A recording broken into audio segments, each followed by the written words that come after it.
धन्यवाद देहरादून।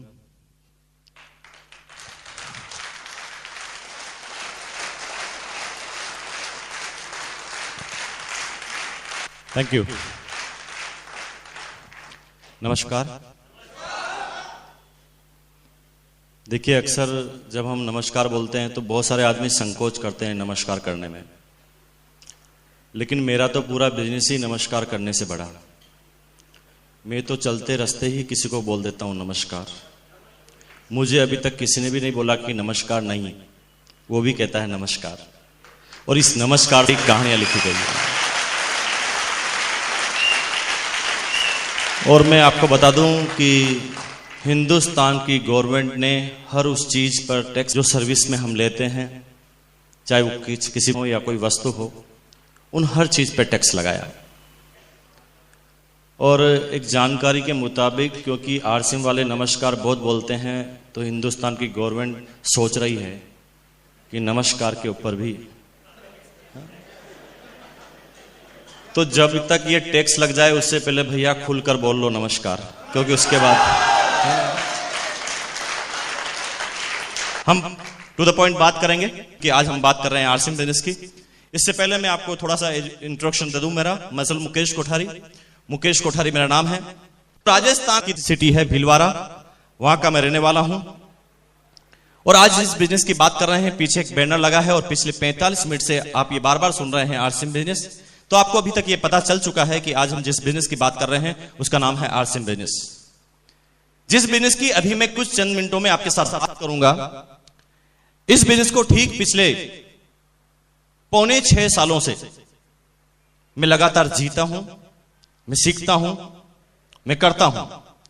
इन 5.25 सालों में लगातार इस बिजनेस को करने के बाद मुझे इस बिजनेस से क्या मिला है, क्या मिलने वाला है, ये बिजनेस क्या है, इसका फ्यूचर क्या है, इसका स्कोप क्या है, इसका विजन क्या है, इसे क्यों करना चाहिए, इसे कैसे किया जाता है और इसे कब किया जाता है, ये सारी बातें मेरे अपने अनुभव के आधार पर अगले कुछ चंद मिनटों में आपके साथ शेयर करूंगा।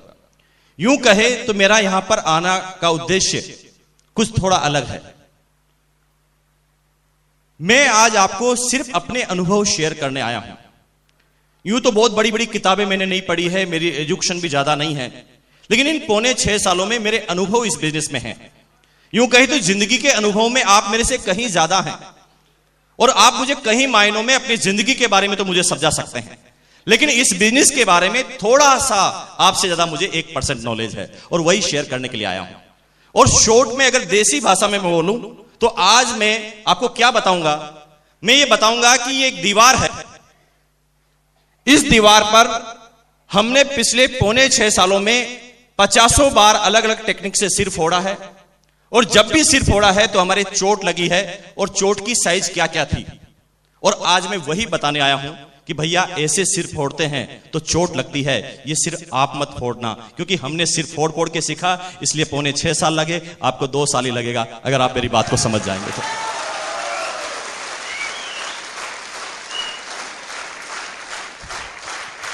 धन्यवाद।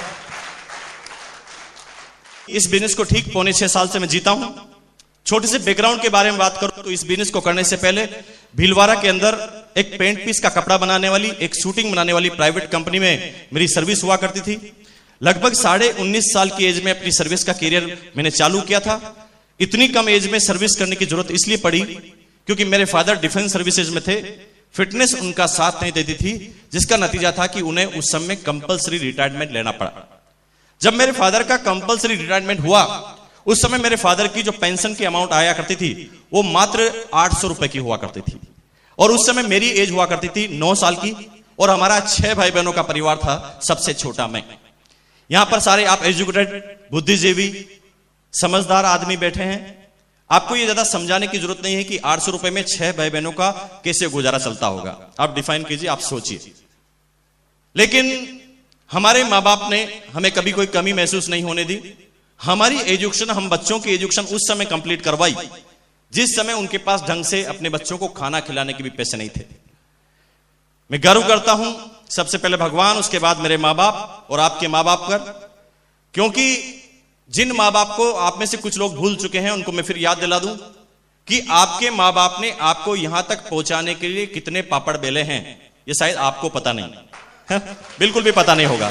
आप थोड़ा एहसास कीजिए तो आपको पता चलेगा कि जो त्याग, जो बलिदान आपके मां बाप दे सकते हैं, दुनिया की अब तक कोई भी हस्ती इस तरह के त्याग और बलिदान नहीं दे सकी है और नहीं ऐसा कोई उदाहरण पैदा हुआ है। तो एक छोटा सा मैसेज यह है कि आप अपनी पूरी जिंदगी में किसे भी भूल जाना, लेकिन अपने मां बाप को मत भूल जाना।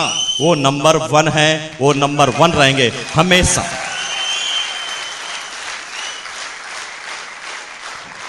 इस बिजनेस पर इस बात का कोई ज्यादा फर्क नहीं पड़ेगा, लेकिन आपकी जिंदगी पे बहुत बड़ा फर्क पड़ेगा, है ना, अगर आप अपने मां बाप को नहीं भूले तो। ठीक है जी, धन्यवाद। तो हमारे मां बाप ने उस समय हमारी एजुकेशन कंप्लीट कराई, हमें कभी कोई कष्ट महसूस होने नहीं दिया। लेकिन मैं जब 9 साल का था तो मेरे फैमिली के अंदर जो भी एक्टिविटीज होती थी मैं उसको गौर से देखता था। हालांकि उस समय मैं समझता नहीं था, लेकिन जब मैं आज उन चीजों को याद करता हूं तो मेरा दिल पूरा भर आता है। मुझे वो दौर अच्छी तरह याद है कि मेरे बड़े भाई और बड़ी सिस्टर कॉलेज में पढ़ा करते थे जब मैं 9 साल का था। तो एग्जाम जब होता था तो एग्जाम के दिनों में उन्हें चाय पीने की इच्छा होती थी रात को पढ़ाई के दौरान। तो कभी घर में चाय नहीं मिला करती थी, चाय की पत्ती नहीं मिला करती थी, और कभी घर में दूध नहीं मिला करता था। मुझे वो दौर भी अच्छी तरह याद है जब हमारी 2 बड़ी सिस्टर की शादी हुई। मैं छोटा था, फादर के पास शादी करने के लिए जमा पूंजी नहीं थी। इसका नतीजा क्या था कि हमारा एक पुश्तैनी मकान था, उस मकान को सेल आउट करना पड़ा फादर को। उस मकान के पैसे जो आए उससे हमारी 2 सिस्टर की शादी हुई। लेकिन जब 2 सिस्टर की शादी हुई तो हमारा आधा मकान सेल आउट हो चुका था। अब हमारे पास एक रूम और एक किचन बचा था। रूम के अंदर हम सारे भाई बहन सोया करते थे चारों, और किचन के अंदर हमारे मां बाप। 95% जो हमारे रिश्तेदार जो थे वो सारे के सारे समझदार थे, 95%।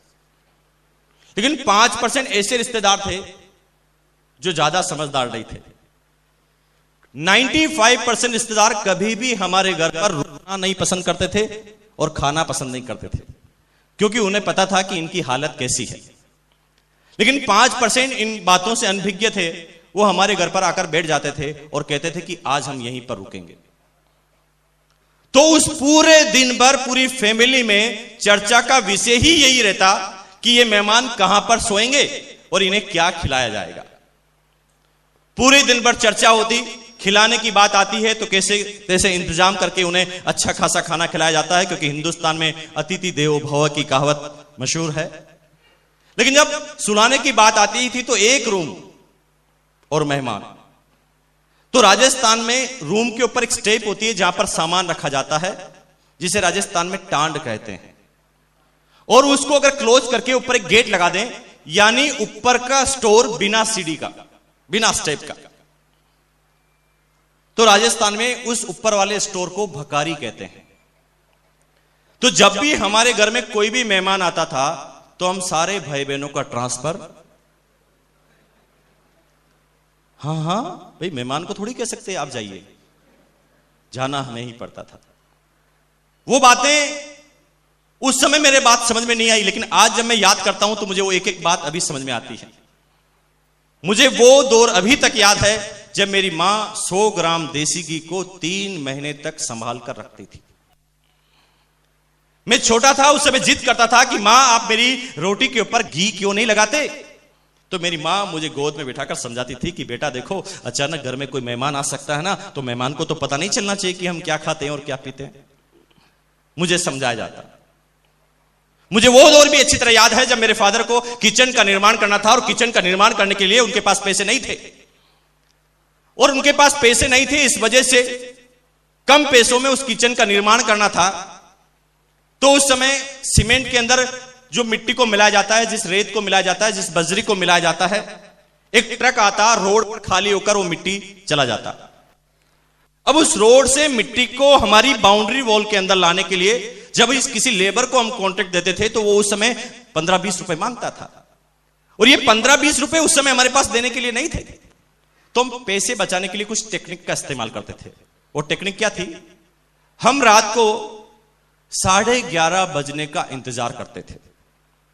यूं ही रात की 11:30 बजती, सारे पड़ोसी सो जाते तो हम सारे भाई बहन बाहर निकल जाते और वो उठने से पहले उस सारी मिट्टी को हम अंदर डाल दिया करते थे और हमारे 15-20 रुपए बच जाया करते थे।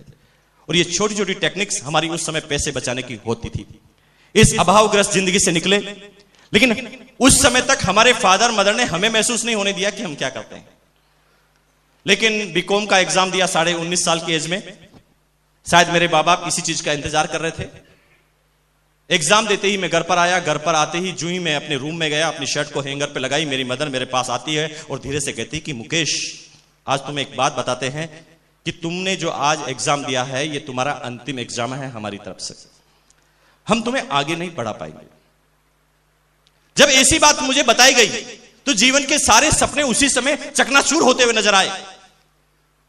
लेकिन मां बाप ने ये बात हमें बोली तो कोई ना कोई सोच के साथ बोली होगी, और इसी चीज को मैं उस समय सोचने लगा।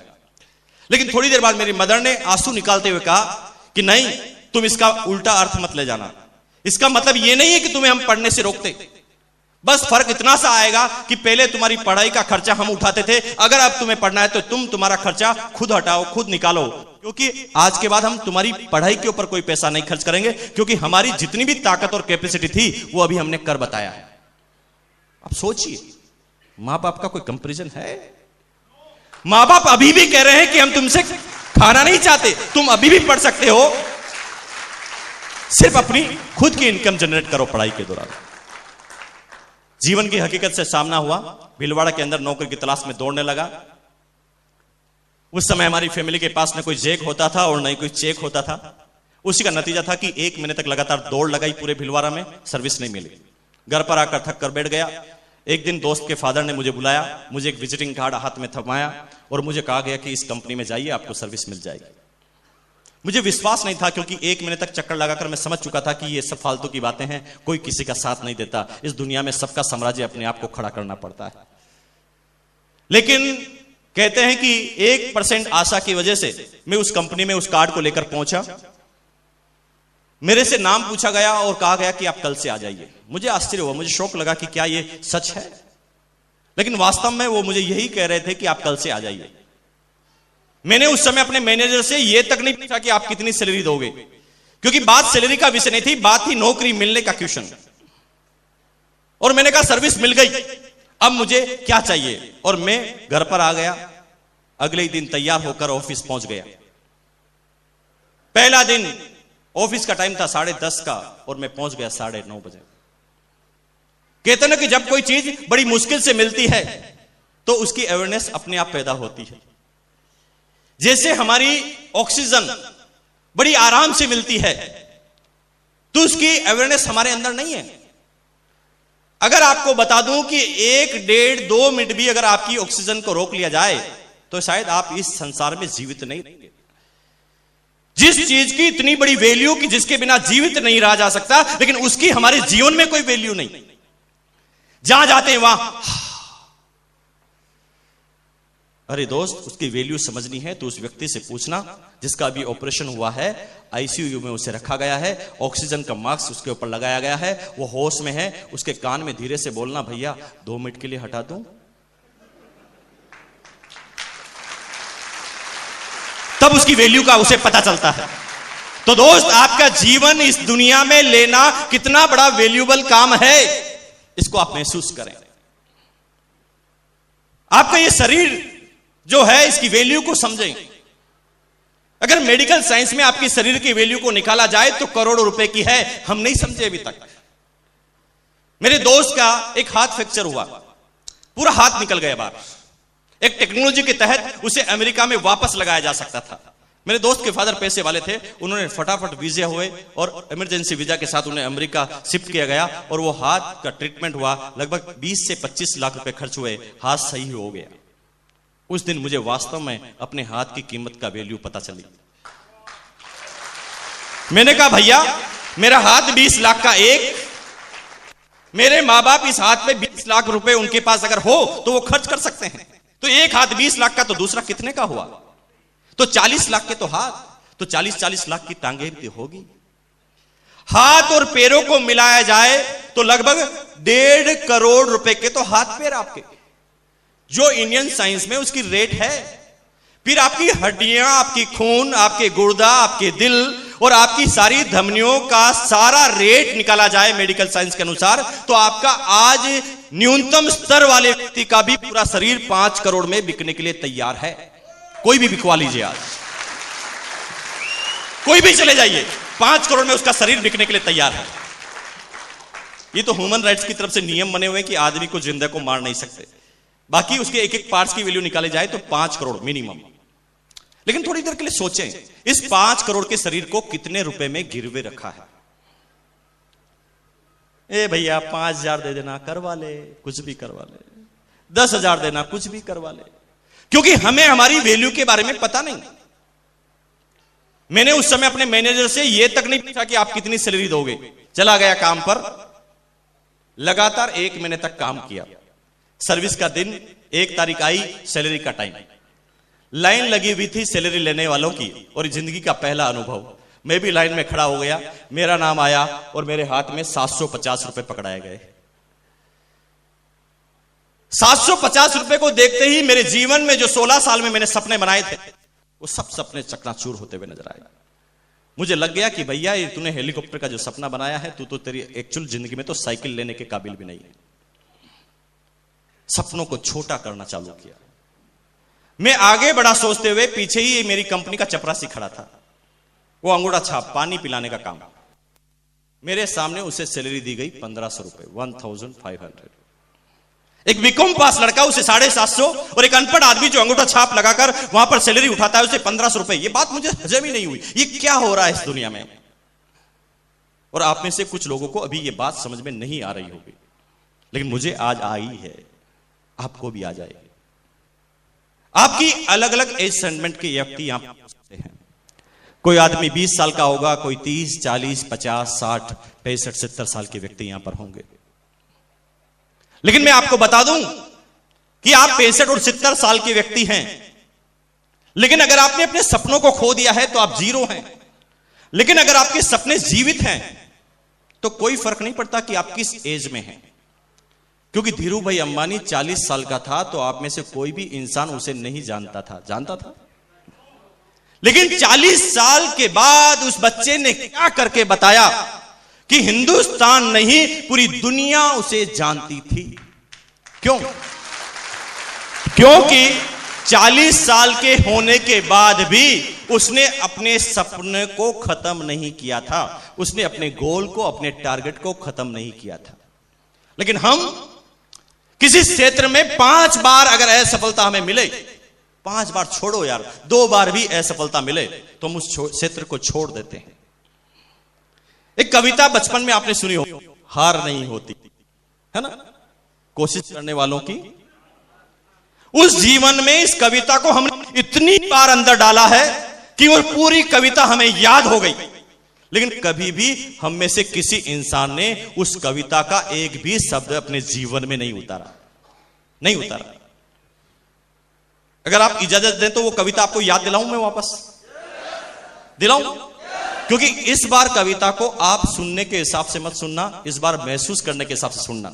जिंदगी में अब तक ये कविता आपने सुनी है, लेकिन आज इसको महसूस कर लेना कि कामयाबी लिखी कहां से जाती है। क्योंकि उस कविता का जो शीर्षक था, हार नहीं होती। रिपीट कर रहा हूं, इस बार महसूस कर लेना, क्योंकि अगली बार जब ये कविता आपके सामने आए तो आप पूरे हिल जाने चाहिए। इसमें लिखा है, लहरों से डरकर नौका पार नहीं होती, कोशिश करने वालों की कभी हार नहीं होती। नन्ही चींटी जब दाना लेकर चलती है, नन्ही चींटी जब दाना लेकर चलती है, चढ़ती दीवारों पर 100 बार फिसलती है।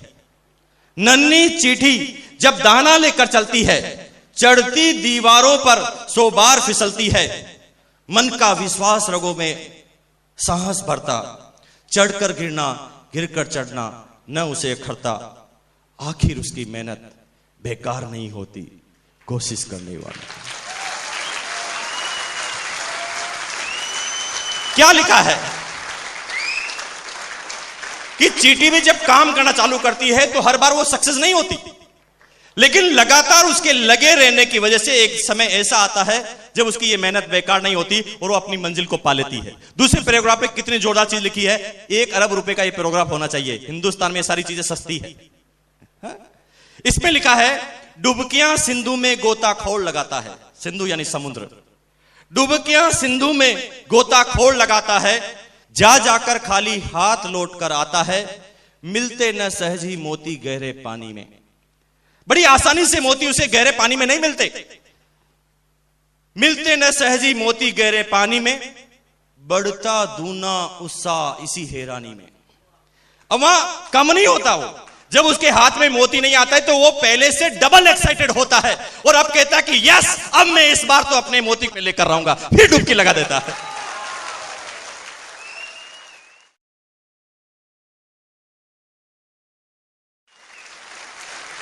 बढ़ता दूना उत्साह इसी हैरानी में, मुट्ठी उसकी खाली हर बार नहीं होती, कोशिश करने वालों की कभी हार नहीं होती। हर बार नहीं होता कि उसकी मुट्ठी खाली हो। उसके उत्साह से जब वो बार बार गोता लगाता है तो एक दिन उसकी मुट्ठी में कुछ होता है। लेकिन अंतिम पैराग्राफ 2 करोड़ का, उसमें लिखा है, असफलता एक चुनौती है, स्वीकार करो। हम 90% आदमी जब असफल होते हैं तो उसे स्वीकार नहीं करते। हम उस असफलता से बचने के लिए यह सारा भार दूसरे के सिर पर मढ़ देते हैं। मैं सफल इसलिए नहीं हुआ क्योंकि कंपनी खराब है। मैं सफल इसलिए नहीं हुआ कि मेरी पत्नी मेरे पर साथ नहीं देती। मैं सफल इसलिए नहीं हुआ कि मेरे डिस्ट्रीब्यूटर सारे दिमागदार नहीं है। मैं इसलिए सफल नहीं हुआ क्योंकि मैं अकेला कमिटेड हूं, मेरी डाउनलाइन कमिटेड नहीं है। हम लोगों के ऊपर ये सारी बातें थोपने चालू करते हैं। लेकिन आज से ऐसा मत करना दोस्त। जब भी असफल हो तो अपने आप को यह बात स्वीकार करना कि कहीं ना कहीं मेरे अंदर कमी रह गई है। क्या लिखा है? यह लिखा है, असफलता एक चुनौती है, स्वीकार करो क्या कमी रह गई, देखो और सुधार करो। जब तक ना हो सफल तुम, नींद चैन की त्यागो तुम, संघर्षों का मैदान छोड़ मत भागो तुम, कुछ किए बगैर जय जयकार नहीं होती, कोशिश करने वालों की कमी। तो ये कविता, इस कविता में वो सारी बातें लिखी गई है जो आदमी को सफल बनाती है। धीरूभाई अंबानी जब उसकी डेथ हुई तो 65,000 करोड़ का साम्राज्य उसने खड़ा कर दिया और 40 साल की एज में आप में से कोई आदमी उसे नहीं जानता था। और यही मैसेज है, जिंदगी में ये 1% भी मायने नहीं रखता कि अभी आप कहां हैं। कोई फर्क नहीं पड़ता अभी आप किस पोजीशन में, इससे 1% भी फर्क नहीं पड़ता यदि आपके सपने जीवित हैं तो। जिंदगी में ये 1% भी मायने नहीं रखता कि अभी आप कहां हैं। मायने तो ये रखता है कि आपको जाना कहां है। आपका गोल, आपका डेस्टिनेशन, आपका स्टेशन अगर आपको पता है कि आपकी मंजिल क्या है, और अगर आपको यह पता है कि आपकी मंजिल क्या है, तो कोई फर्क नहीं पड़ता कि अभी आप कहां हैं। लेकिन 90% आदमियों की मंजिल खत्म हो जाती है 2-3 बार असफलताओं के बाद। जब आदमी 5,000 से सर्विस को चालू करता है, 10,000, 15,000, 20,000 तक पहुंचते पहुंचते उसे पता चल जाता है कि भैया ये करोड़ों रुपए के जो मैंने सपने देखे हैं ये सब झूठे हैं, मेरे शायद इस जिंदगी में पूरे नहीं होंगे। और अपने सपनों को चकनाचूर कर देता है और एक साधारण सी जिंदगी वो बिताने लग जाता है। और कब उसकी जिंदगी आउट हो जाती है उसे भी पता नहीं चलता। कब वो 90% आदमियों की श्रेणी में पता चल जाता है, लोगों को पता भी नहीं चलता। अगर आप इस बात से सहमत नहीं है तो मैं आपको याद दिला दूं, हमारी अपलाइन कहती है कि आप सब लोग अपने पिताजी और दादाजी का नाम जानते होंगे, लेकिन मैं अगर आपसे बात करूं कि आपके दादाजी के पिताजी के पिताजी के पिताजी, यानी आपके परदादाजी के पिताजी, उसके नाम को पूछने की मैं बात करूं तो लगभग 90% आदमी अभी फेल हो जाएंगे। 95-98% आदमी फेल हो जाएंगे, उन्हें उनके परदादाजी के पिताजी का नाम पता नहीं है। तो क्या यह एहसान फरामोश वाली बात नहीं है? जिसकी वजह से आप हैं उसी को भूल गए। मैं बात सिर्फ क्वेश्चन पूछ रहा हूं, मुझे भी पता नहीं है, मैं सिर्फ क्वेश्चन पूछ रहा हूं। क्यों? क्योंकि वो भी कहीं ना कहीं हमारे जैसे श्रेणी में थे। महात्मा गांधी की बात करें तो वो चौथी पीढ़ी में आते हैं आपके। महाराणा प्रताप की बात करें तो 20वीं पीढ़ी में आते हैं। बड़े बड़े रानी लक्ष्मीबाई से लगाकर मीराबाई तक अगर आप सबकी बात करें तो आपकी 25वीं, 30वीं, 50वीं पीढ़ी में आते हैं। फिर भी उनका नाम आपको अच्छी तरह पता है, लेकिन आपके दादाजी के नाम को भूल गए। जो आपके रिश्ते में कुछ नहीं लगता उसे याद कर लिया, और जो रिश्ते में सब कुछ लगता है उसे भूल गए। सिंपल सी बात है। महात्मा गांधी ने कुछ किया, सरदार वल्लभ भाई पटेल ने कुछ किया, महाराणा प्रताप ने कुछ किया, नाम याद है। हमारे दादाजी ने ऐसा कुछ किया ही नहीं। तो क्या उसी श्रेणी में हम आना चाहते हैं? क्या उसी दौड़ में हम भी अपनी लाइन में लग जाना चाहते हैं? अगर नहीं तो आज से वो जो आपने 16 साल की एज में सपने देखे हैं उसको फिर जीवित करो। 10 सेकंड के अंदर वो आंख बंद करो, सोचो कि आपने 16 साल की एज में क्या देखा था, अपना सपना क्या बनाया था, अपना गोल क्या बनाया था, अपना टारगेट, और फिर खोल दीजिए उस टारगेट को। क्योंकि जब तक आप उस टारगेट को नहीं देखेंगे आपके अंदर शक्ति का संचार नहीं होगा। क्योंकि जिस आदमी का कोई टारगेट ही नहीं होता वो जिंदगी में कहीं पर भी नहीं पहुंचता। एक आदमी का टारगेट यहां से दिल्ली जाने का है, वो बस स्टैंड पर जाता है, दिल्ली की टिकट लेता है, दिल्ली की बस में बैठ जाता है, दिल्ली पहुंच जाता है। लेकिन एक आदमी हमारी तरह जहां पर जाता है, डिपो पर जाकर वहां पर बुकिंग पर जाकर कहता है ये भाई साहब लो 100 का नोट और दे दो एक टिकट। वो पूछे कहां की? कहीं की भी दे दो भैया। तो क्या ये हमारी जिंदगी ऐसी नहीं है कि हम कह रहे हैं कहीं की भी टिकट दे दो, कहीं पर भी पहुंचा दो? कहां पहुंचा दें? कितने सक्सेस आपको कर दें? किस लेवल को आप पाना चाहते हैं? और जब तक आपका गोल, आपका टारगेट आपके सामने नहीं है, आप एक कदम भी आगे नहीं चल पाएंगे। क्योंकि बिना टारगेट के तो एक कदम को आप नहीं रख सकते, लेकिन पूरी जिंदगी को बिना टारगेट के बना रखा है। जिन लोगों ने फ्रंट लाइन में बैठने का टारगेट बनाया वो वक्त से पहले आ गए। जिन लोगों ने पीछे बैठने का टारगेट बनाया वो फिक्स टाइम पर आ गए। जिन लोगों ने खड़े रहने का टारगेट बनाया वो 1 घंटा लेट आए। जिसने जैसा टारगेट बनाया उसी टारगेट के अनुसार वो यहां पहुंच गए।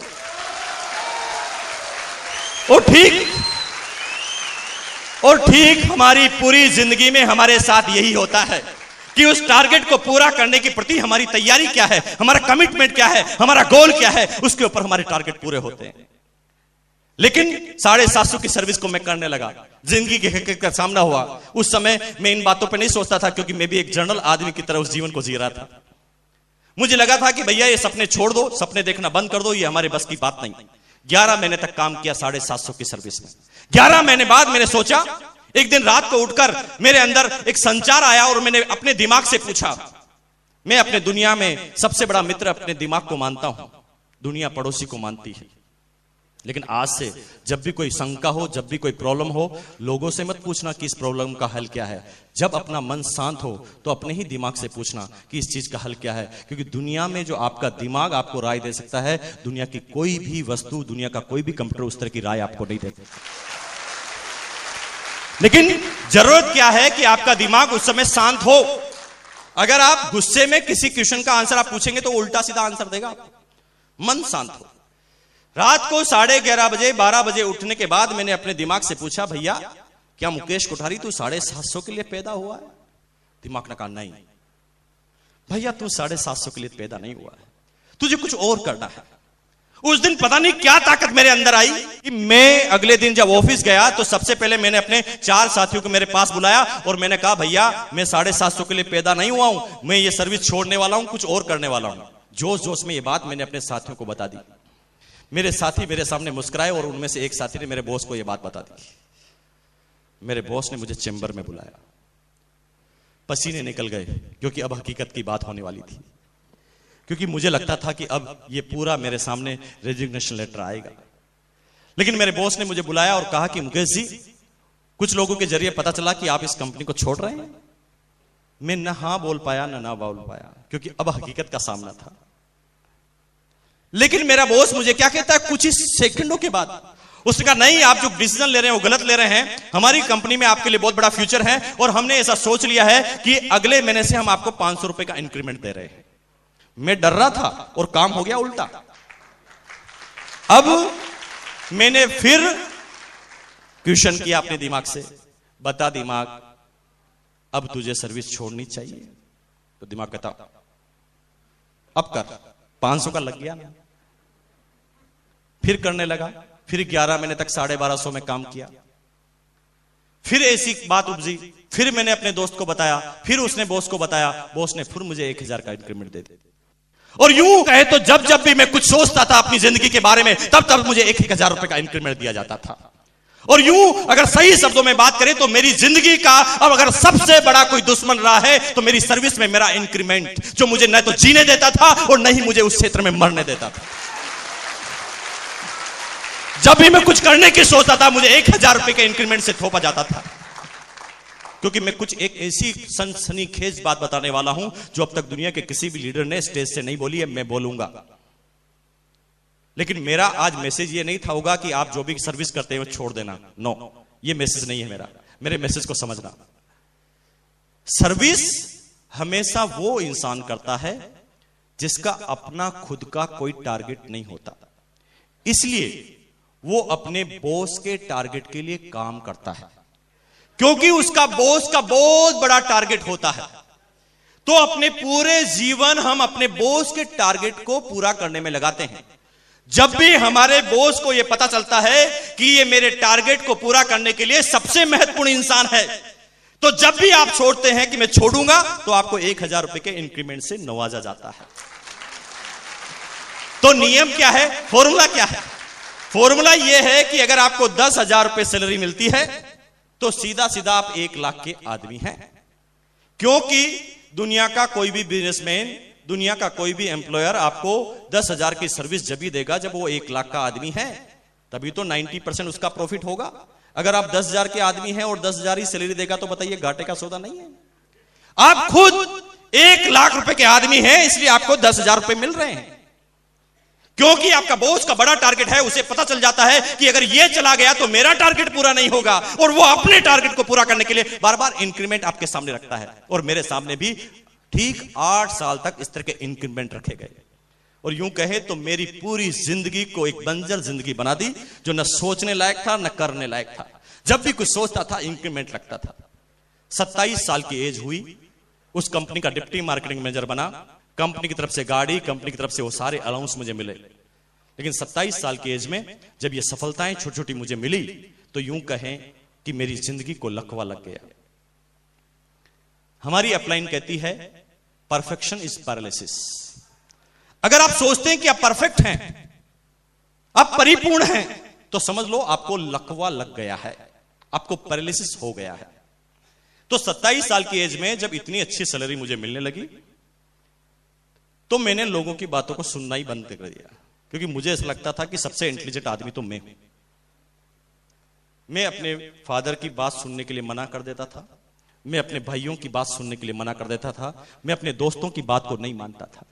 क्योंकि मेरे अंदर एक घमंड और एक ईगो आ गया था कि मुकेश कोठारी तू एक सक्सेसफुल इंसान है, तुझे दुनिया क्या समझा सकती है।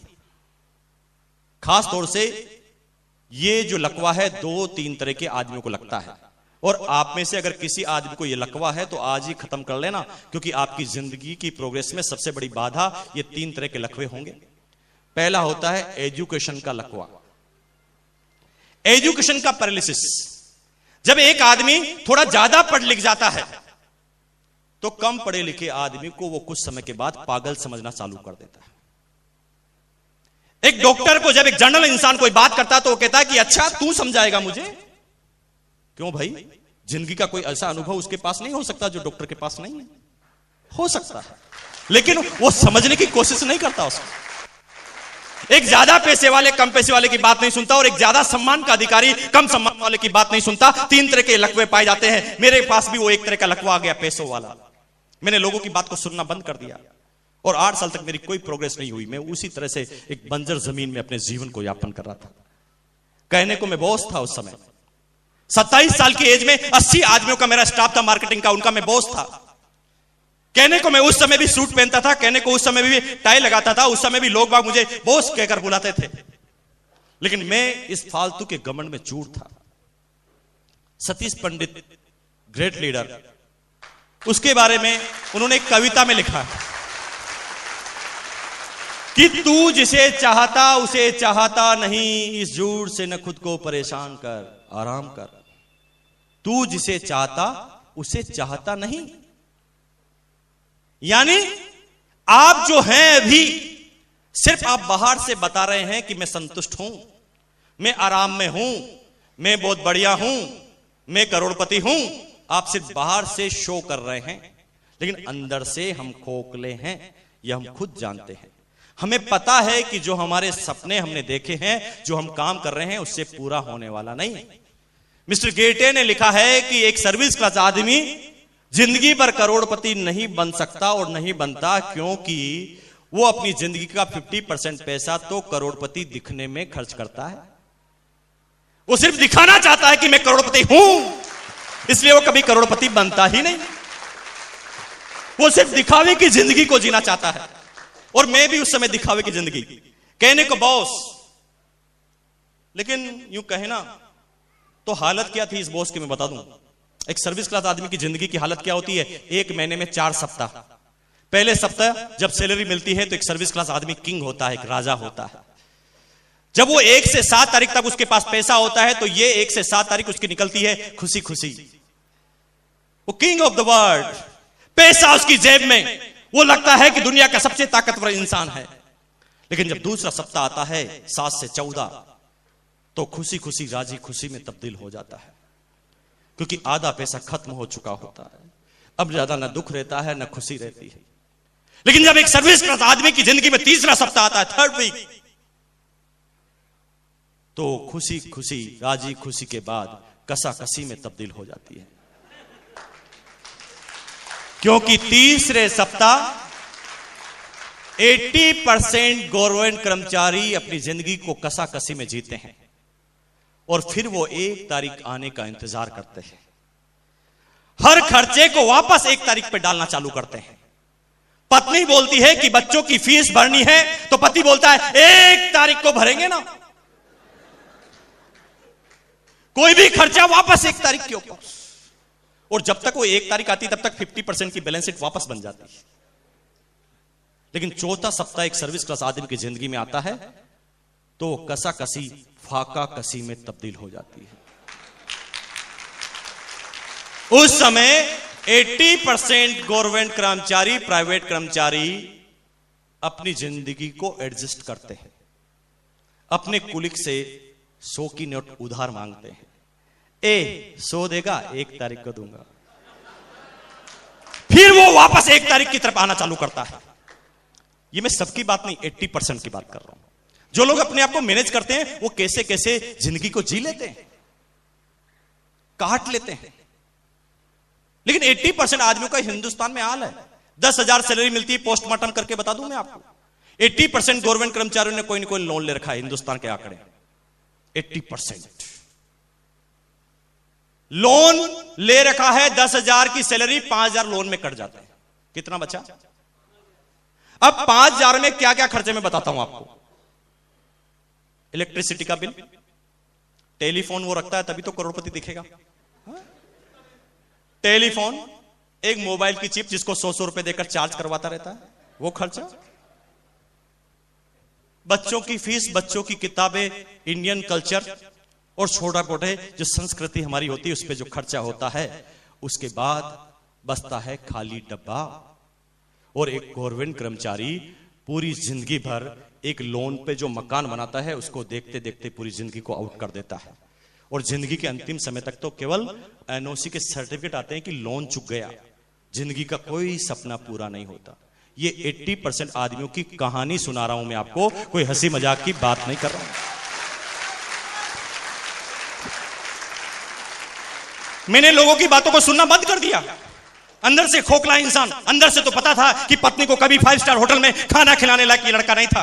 3 स्टार होटल में खाना नहीं खिला सकता था। जब किसी होटल में खाना खाने जाता था तो मेनू कार्ड को गौर से देखता था बाईं तरफ, क्योंकि बाईं तरफ रेटें आती थी। जब मेनू कार्ड को ऊपर से लगाकर नीचे तक देखा जाता था, नीचे की तरफ जब रेटें बढ़ती थी तो दिल की धड़कनें बढ़ जाती थी। पत्नी की तरफ देखकर बोलता था, भगवान से प्रार्थना करता था कि भगवान इस पत्नी की उंगली नीचे तक नहीं जानी चाहिए, क्योंकि नीचे काजू करी आती है जो 370 रुपए की प्लेट है। ये देने की ताकत मेरे पास नहीं थी उस समय।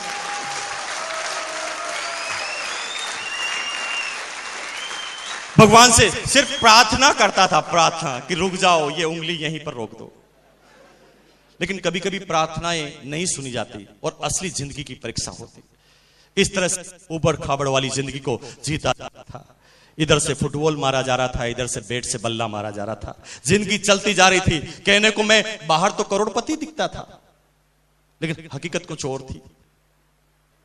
जब पत्नी कहती थी कि साड़ी दिलाकर लाओ, या किसी होटल में खाना खाएंगे, या आज घूमने जाएंगे, या पिकनिक मना के जाएंगे, तो माँ बाप भी खुश, बच्चे खुश, पत्नी खुश, क्योंकि बोस की पत्नी है, बोस के माँ बाप हैं। सारे लोग सीना तान कर चलते थे, लेकिन एक अकेला इंसान में होता था जो सब लोग सीना तान कर उम्र ढीला ढीला पीछे चलता था। लेकिन दिखावा इतना था कि पत्नी और बच्चों के सामने भी मैं दिखावा करता था। मेरी पत्नी जो ही पीछे मुड़कर मेरी तरफ देखती थी, मैं कड़क हो जाता था, लेकिन अंदर से खोखला इंसान था। और कभी कभी हम मर्द लोग जो है ना, हम सोचते हैं कि हमारी पत्नी को हमने समझा दिया। आप गलत फहमी में जी रहे हैं भैया। आपकी पत्नी आपसे समझी नहीं है, वो ये समझ गई है कि बेचारा है, कुछ नहीं कर सकता। कभी गलत फहमी में मत रहना कि आपने अपनी पत्नी को कन्विंस कर दिया है। वो जानती है कि अब इस जिंदगी में इस आदमी के सामने मैंने पल्लू बांधा है, पूरी जिंदगी निकालनी पड़ेगी, यही एडजस्टमेंट करना पड़ेगा, क्योंकि मुझे इस 10,000 की सैलरी में इससे ज्यादा कुछ नहीं मिल सकता। जब आप बच्चा कहता है ना कि क्रिकेट का बैट लेकर आओ, तो आप सोचें कि 90% चांस में झूठ बोल देते हैं अपने पिताजी कि बच्चे दुकान बंद हो गई थी। अरे खाक दुकान बंद हो गई थी, थोड़ा झांक कर देखो कि क्या बंद हो गया था आपका। और ठीक ये जिंदगी मेरी चलती थी, दिखाने की जिंदगी, अंदर से कुछ और, बाहर से कुछ और। बात सुनता नहीं था, लेकिन शुक्रगुजार हैं भगवान का, माँ बाप का, उसके बाद हमारी अपलाइन मिस्टर प्रहलाद राय का। आप सब लोग जोरदार ताली इसलिए बजाएं क्योंकि वो आप सब लोगों की भी अपलाइन है। क्योंकि एक जनरल, एक साधारण सा शख्स जो उस मेरी कंपनी में मेरा इमीडिएट बॉस था, शायद भगवान मेरे लिए ही ये प्लानिंग लेकर आए थे। मैं दुनिया में किसी की बात सुनता नहीं था, सिर्फ डरता था अपने बॉस से। मेरे बॉस ने मुझे संडे के दिन, अगस्त 2000 के दिन मुझे बुलाया घर पर कि आ जाओ, मेरे घर पर एक बिजनेस मीटिंग है, तुम्हें शामिल होना है। मैंने डिटेल में पूछी तो उन्होंने कहा कि बिना पूंजी का व्यापार है। मैंने कहा दिमाग खराब करता है, 10-20 हजार रुपए जो थोड़े बहुत बचत पड़े हैं वो भी लुटवाएगा, बिजनेस करवाएगा। 50 तरह की बातें दिमाग में आई, लेकिन मना करना ताकत नहीं थी। पहुंच गया। यहां पर भी मुझे पता है बहुत सारे आदमी आना नहीं चाहते थे, पहुंच गए। कुछ लोगों को जो जबरदस्ती किडनैप करके लाया गया,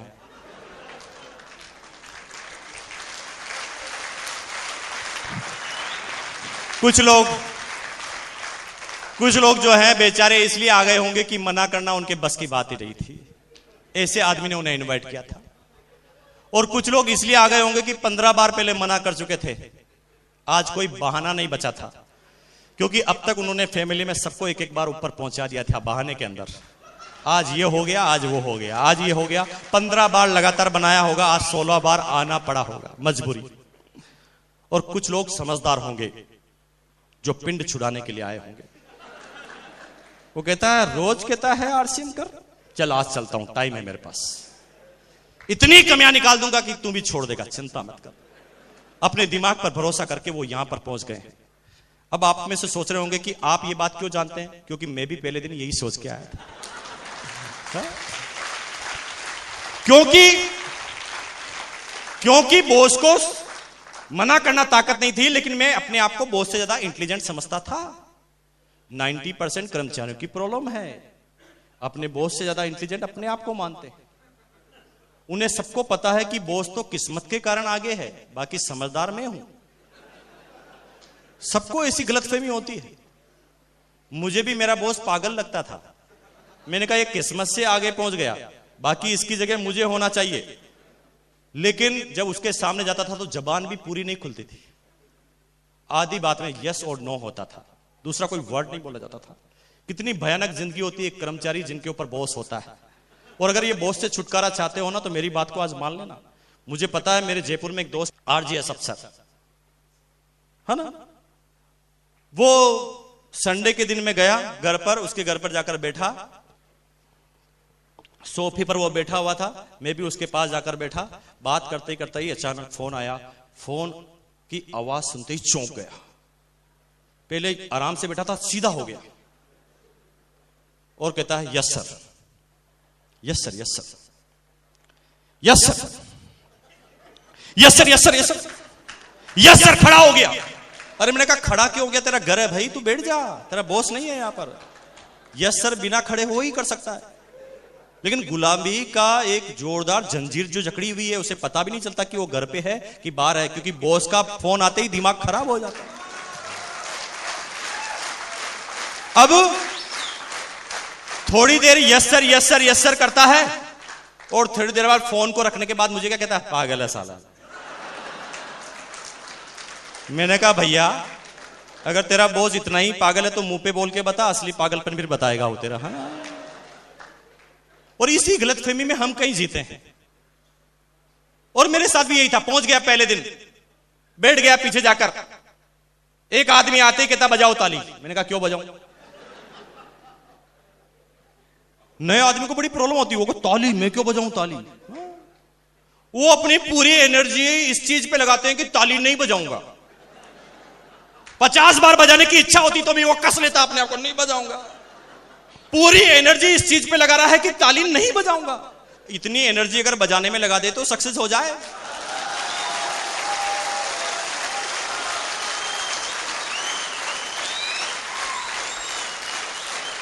लेकिन मैं तो जनरल आदमी था ना। उन्होंने कहा ताली बजाओ, मैंने कहा नहीं बजाऊं। लेकिन जो ही मेरा बॉस मेरी तरफ देखता था मैं बजाने लगा,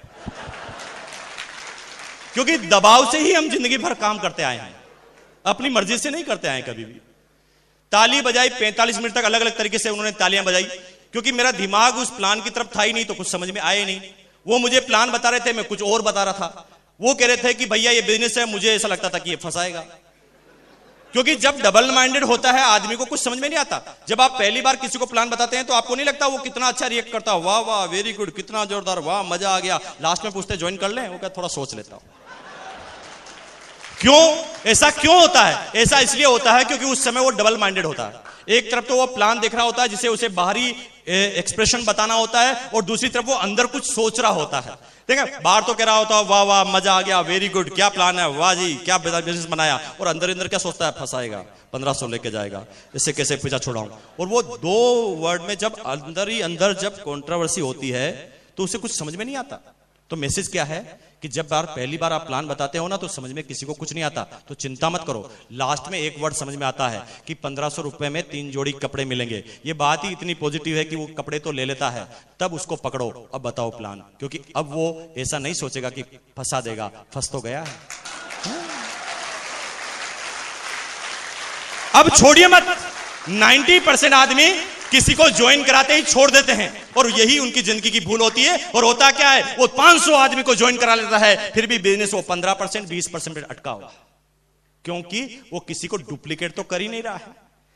जब कोई आदमी ज्वाइन करता है तो ज्वाइन करने के बाद होता है पहला प्लान। अब उसे बिठाओ, अब उसके दिमाग में 2 बातें नहीं चल रही होगी, इसलिए पूरा प्लान समझ में आएगा। और फिर अब इस चीज पर आप ध्यान नहीं दें कि वो कितने आदमी लाता है, आप सिर्फ उसे कहें कि मैं रोज 6 बजे प्लान बताता हूं, तेरी 10 दिन ड्यूटी है कि मेरे प्लान को देखेगा। पहले दिन प्लान बताओ वो देखेगा, दूसरे दिन बताओ देखेगा, तीसरे दिन बताओ देखेगा, चौथे दिन बताओ देखेगा, 5वें दिन, 6ठे दिन, 7वें दिन, 8वें दिन, 9वें दिन, 10वें दिन जब आप प्लान बताएंगे तो 11वें दिन जब आप उसके घर पे जाएंगे तो वो किसी को प्लान बता रहा होगा। क्योंकि 10 दिन तक लगातार प्लान दिखाने की वजह से वो डुप्लीकेट हो चुका होगा। एक ही जैसा प्लान दिखाने की वजह से वो प्लान उसको कंटस्ट हो गया होगा, और अब आपकी एक शोरूम खुल चुका है। कुछ लोग कहते थे कि भाई साहब मुकेश जी आप तो ये पहले जुड़ गए थे इसलिए आगे बढ़ गए। हालांकि मैं बता दूं कि मेरी फैमिली में जितने भी आदमी वो सब टेक्नोलॉजी अचीवर हैं, और इंडिविजुअल में सब लोग अपने अपने दम से काम करते हैं। मैं सिर्फ अपने अनुभव शेयर करता हूं। Mrs technology achiever, brother technical achiever, sister, mother, मेरी फैमिली के जितने भी मेंबर वो सारे टेक्निकल अचीवर। लेकिन एक आदमी ने मुझे चैलेंज किया। मेरी कोई मंशा नहीं थी कि मैं अब पैसों के लिए काम करूं, क्योंकि मैं अभी आगे बात करूंगा तो आपको कुछ आश्चर्यजनक वर्ड लगेंगे। लेकिन जब मेरे को उन्होंने कहा नहीं भैया अब करके बताओ तो माने, तो मैंने 6 महीने पहले एक लेख चालू की, 6 महीने पहले, और मैंने अपने आप का टेस्ट किया क्या मैं अपने टेस्ट में सफल होता हूं कि नहीं होता हूं? तो मैं बता दूं कि 6 महीने पहले एक लेख चालू की थी। उस लेख को चालू करने के बाद आज जब ये 7वां महीना है तो 7वें महीने में 29 लाख का बिजनेस है उस लेख में, 29 लाख रुपए का। क्यों? और ऐसा आप भी कर सकते हैं। छोटी सी टेक्निक को समझ जाइए। आदमियों को बनाने पे ध्यान मत दीजिए, कितने आदमियों को आप अपने जैसा बना सकते हैं, इसके आधार पर ही आपका बिजनेस बढ़ेगा। आपने कितने आदमियों को डिस्ट्रीब्यूटर बना दिया है, उसके आधार पर बिजनेस कभी नहीं बढ़ेगा। मैंने जो शुरू के पहले मैंने 15 आदमी को ज्वाइन कराया, उनसे एक कमिटमेंट, एक शपथ दिलवाई थी कि भैया 15 महीने तक तुम एक भी आदमी को ज्वाइन नहीं कराओगे, लेकिन वादा करो कि 15 दिन तक रोज मेरे घर पर एक दिन सुबह और शाम लगातार आएंगे। 15 दिन तक वो लगातार आए। 15 दिन तक मेरा कोई काम दूसरा नहीं था, मैं सिर्फ उन्हें आते थे और प्लान बताता था। 15 दिन तक लगातार प्लान बताने की वजह से वो 15 ही आदमी डुप्लीकेट हुए और उसका नतीजा था कि उन 15 ही आदमियों ने अपने अपने एरिया में जाकर बिजनेस किया। वो 15 में से 9 आदमी आज रॉयल्टी अचीवर हैं। तो जिस एक आदमी को आपने ज्वाइन कराया है, वो करोड़ों रुपए का साम्राज्य आपके लिए खड़ा कर सकता है। बस ढंग से उसे डुप्लीकेट करना सिखा दें, क्योंकि जैसी एजुकेशन उसकी शुरू की रहेगी वो आगे वैसा ही काम करेगा। अगर आपने उसको ज्वाइन करा के छोड़ दिया तो वो भी 4 को ज्वाइन करा के छोड़ देगा। और ऐसे करते करते आपका क्षेत्र तो बहुत बढ़ जाएगा, लेकिन बिजनेस ज्यादा नहीं बढ़ेगा। तो आप इस चीज पर ध्यान दें कि आपके नीचे कितने आदमी आपके नीचे है, न कि कितने आदमियों को आपने डिस्ट्रीब्यूटर बनाया है। क्योंकि शेर के बच्चे 2 ही अच्छे। 2 को टाइगर बनाओ, 2 को शेर बनाओ। इस हद तक शेर बनाओ कि वो हर चीज में कंपीट करने के लिए तैयार हो। अब मैं आपको बताऊं बात कि वो 29 लाख का जो बिजनेस खड़ा हुआ है, उस बिजनेस में अब तक मैंने 4 सेमिनार दिए। अब मेरे लिए यह संभव नहीं होता कि मैं हर आदमी की डेप्थ में जाकर काम करूं, लेकिन मैंने क्या किया कि उनको डुप्लीकेट कर दिया कि वो अपने हिसाब से ही काम करने लग गए। बस वो किसी मीटिंग में जाते हैं, पूरा सुनते हैं और जो सुनते हैं वहां पर बता देते हैं, वहां पर भी मीटिंग हो जाती है। और इस तरह से उन्होंने पूरे अलग अलग स्टेट में बिजनेस फैलाया। और आप ये काम खुद करते हैं। अगर आप अभी ज्वाइन किए हैं तो भागना बंद कीजिए और आज से अपनी अपलाइन की बेल्ट पकड़ लीजिए। और मना करता है तो अपलाइन को कस के पकड़ लो कि सर मुझे 10 दिन चाहिए, मैं 10 दिन आपके साथ रहना चाहता हूं, उसके लिए मुझे क्या कीमत अदा करनी मुझे बताओ। लेकिन 10 दिन तक मैं एक भी मिनट आपको छोड़ने वाला नहीं। 10 मिनट तक मैं आपकी हर एक्टिविटीज पर नजर रखूंगा। 10 दिन तक आप क्या करते हैं मैं सारी चीज देखूंगा। और 10 दिन तक आप अपनी अपलाइन के साथ रह गए तो 11वें दिन वही अपलाइन आप बन गए। लेकिन इसका मतलब यह नहीं है कि अपलाइन से बिना पूछे उसके साथ लग जाए। नो, उसके टाइम के मुताबिक कि अपलाइनें बहुत सारी हो सकती हैं। क्या करते हैं पूरे दिन भर? सिर्फ ये चेक करना 10 दिन तक, और 10 दिन तक वो काम आप करने लग गए तो आप भी टेक्निक पे पहुंच जाएंगे। सीधी सी बात। अब सिंपल सी बात हुई, मैंने बिजनेस को देखा, देखने के बाद 45 मिनट तक समझ में कुछ नहीं आया। लास्ट में सिर्फ एक बात समझ में आई कि 1500 रुपए देने पर 3 जोड़ी कपड़े मिलते हैं। ये बात ही अपने आप में इतनी पॉजिटिव थी कि मैं सोचने लग गया। मैंने घर पर जाके सोचा कि यार ये कौन सा बिजनेस बताया, दुनिया के सारे बिजनेस में बेचना पड़ता है, यहां पर खरीदना पड़ता है, उल्टा बताया। तो बात कुछ समझ में नहीं आ रही थी, लेकिन क्योंकि बात कुछ अटपटी सी लग रही थी और बात ऐसी लग रही थी जिससे कोई नुकसान नहीं होने वाला था, क्योंकि वो कपड़े देने की बात कर रहे थे। तो मैंने रात को, मेरा सबसे सर्वोत्तम मित्र है दिमाग, मैंने रात को अपने दिमाग से पूछा यार वो बॉस जो कह रहा है उसे तुझे करना चाहिए? तो दिमाग ने कहा व्हाई नॉट, क्यों नहीं करना चाहिए। मैंने कहा क्या फायदे होंगे? तो दिमाग ने ठंडे दिमाग से जवाब दिया 2 फायदे होंगे। मैंने कहा पहला फायदा ये है कि अगस्त का महीना, अक्टूबर में दीपावली, कपड़े तो वैसे भी सिलाएगा, ले ले। मैंने कहा दूसरा फायदा? उसने कहा दूसरा फायदा ये है भैया कि देने वाला बॉस है और बॉस खुश हो गया तो इंक्रीमेंट भी लग जाएगा।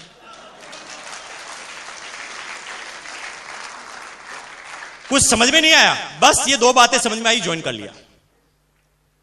ज्वाइन करने के, क्योंकि कपड़े पहनने के लिए ही लिए थे, इसलिए सीधा टेलर के पास गया, कपड़े सिलवा लिए। शुक्र है भगवान का कि वो सारा काम ऑटोमेटिक वही करवा रहा था जो मुझे करना था। बाकी 90% आदमी तो किट लेकर घूमते रहते हैं, किट ले लो, किट ले लो, किट ले लो। कपड़ा पहनते नहीं, किट लेकर घूमते हैं। अरे आप किट लेके घूमेंगे तो 1000 क्वेश्चन तैयार कर देंगे क्वालिटी के बारे में। किट लेकर कपड़े को दिखाओगे तो वो पूछेगा कपड़ा कैसा है। आप क्योंकि अच्छा है तो भी वो बात मानेगा नहीं। तो कपड़ा कैसा, हम कहते हैं अच्छा है, नहीं अच्छा नहीं निकला तो, खराब हो गया तो, प्रेस की क्या गारंटी है, कलर की क्या गारंटी है, कितने दिन चलेगा, 1000 क्वेश्चन तैयार कर दिए। लेकिन अगर आपने कपड़ा पहना है ना, वो कहता कपड़ा कैसा है, ये पहना है, चुप, कोई भी क्वेश्चन आगे नहीं आएगा कपड़े के बारे में, क्वालिटी के बारे में, क्योंकि आपने उसे प्रेजेंट करके बता दिया है कि मैंने खुद ने पहना है। और अगर आपके खुद के पहनने से जो बात आती है, भाई एक सिंपल सी बात है, आप एक होटल में जाते हो, होटल का मालिक अपने शाम का डिनर वो अपनी खुद की होटल में कर रहा है, तो ये अपने आप में साबित नहीं हो जाता कि इस होटल की सारी क्वालिटी बढ़िया है? सिंपल सी बात। अब आप अपने खुद के प्रोडक्ट खुद पहनेंगे तो ये ऑटोमेटिक क्वेश्चन खत्म हो जाता है कि क्वालिटी कैसी है। ये साबित करता है इस चीज को कि आपकी क्वालिटी अच्छी है, तभी आपने पहना।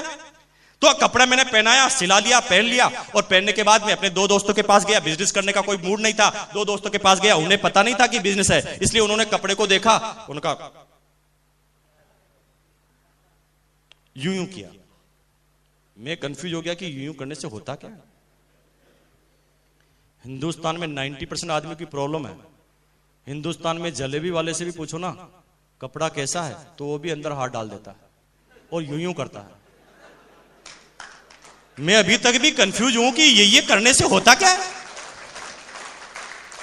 जर्मनी और फ्रांस वाले अभी तक भी हिंदुस्तानियों पे शोध कर रहे हैं कि हिंदुस्तानियों के हाथों में कौन से सेंसर हैं जो सब लोग यूं यूं करते हैं कपड़े को। अरे यूं यूं करने से ही पता चल जाता तो दुनिया की बड़ी बड़ी लेटेस्ट टेक्नोलॉजी की मशीनें क्यों बनती, हिंदुस्तानियों को खड़ा कर देते, वो यूं यूं करते रहते। आज के बाद यूं यूं मत कीजिए कपड़े को। पहला चीज है कपड़ा पहनिए, पहनने के बाद यूज करने से ही पता चलता है कपड़ा कैसा है। बातें करने से कपड़े के बारे में कोई जानकारी नहीं होती। पिछले 8 साल से मार्केटिंग में रहने के बाद ये मेरा अनुभव है, यूं यूं करने वालों को समझ लो कुछ समझ में नहीं आता। उसने यूं यूं किया, अच्छा है, क्योंकि उसे पता नहीं था ना बिजनेस है, इसलिए उसने कह दिया अच्छा है। हम जब किसी को प्लान बताते हैं और कपड़ा बताते हैं ना, तो वो यूं यूं करता है। जिसको ज्वाइन करना होता है वो कहता,